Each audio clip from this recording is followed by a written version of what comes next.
Tofa dambarwa tsakanin gwamnatin jihar Kano da kuma mawaki Dauda Kahutu Rarara na ƙara tsamari. Ku kasance da mu har ƙarshen wannan bidiyo domin ganin sabon bidiyon sabuwar waƙar Rarara.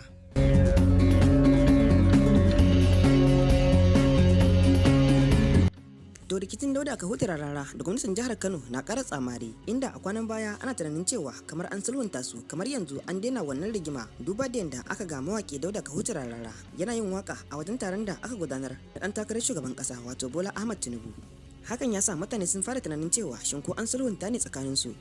Sai dai kuma amsar wannan tambaya ta fito ne yayin da wani bidiyo ya bayyana a kafafen sada zumunta, inda aka ga mawaki Dauda Kahutu Rarara rike da sanda irin ta Fulani, inda yake tace karawarsa yana ta farin ciki, inda yaran nasa ko kuma ce masu goyon bayan nasa kamar irin su Aishatul Humaira da kuma Madim Keke sun wallafa a shafin nasu, inda kuma suka yi bayani a kasan wannan bidiyo kamar haka. Kanku ake ji, mu dai nishadin mu kawai muke, inda Rararan ya kasance yana sanye da kayan Fulani duk da cewa ba fito karara an bayyana ba, amma dai kowa ya san gwamnan jihar Kano ba Fulatani ne. Wannan bidiyo ya biyo bayan dambarwar da aka samu tsakanin Dauda Kahutu Rararan da kuma gwamnatin jihar Kano. Wannan dambarwa ta sa kungiyar Kano din ta raba biyu, inda wani bangaren cike goyon bayan Nasiru Yusuf Gawuna, wasu kuma suna goyon bayan Rarara kamar yadda kuke gani.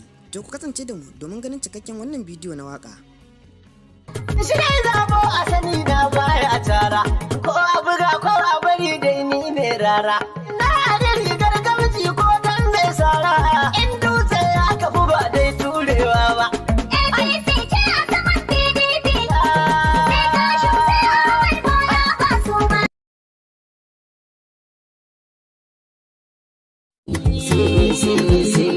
Some people already know me now. Rara, you how she party. Aya, kai. Clap for you, Jula. Allah shayi ko sarkin duka za ya yi ma. Malam sha'aban sharada. Sanda ya so ran da ya so, har haka sai ka zama. Gwamna muka so ka fito. Ran da ka zama gwamna, sai inda na gyara zama. Malam sha'aban sharada. Na rungumi 'ya'ya na sabo da kai da gida. Malam sha'aban sharada. Ka fito. Allah shi zai yi maka gwamna makiya su.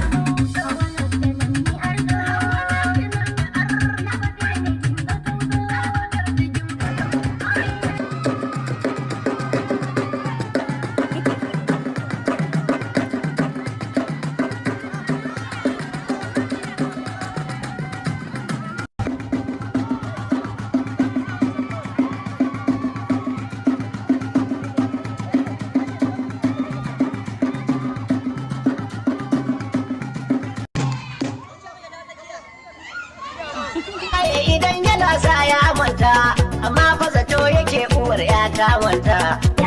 Ku ce wa mai rubutu ya karanta. Da karatun da zargin waka ta mai raba alkaidi ya fi karfin dangan hoto.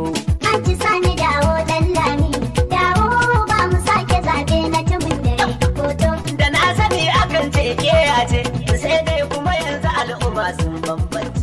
Dawo salsala ta gari zamu.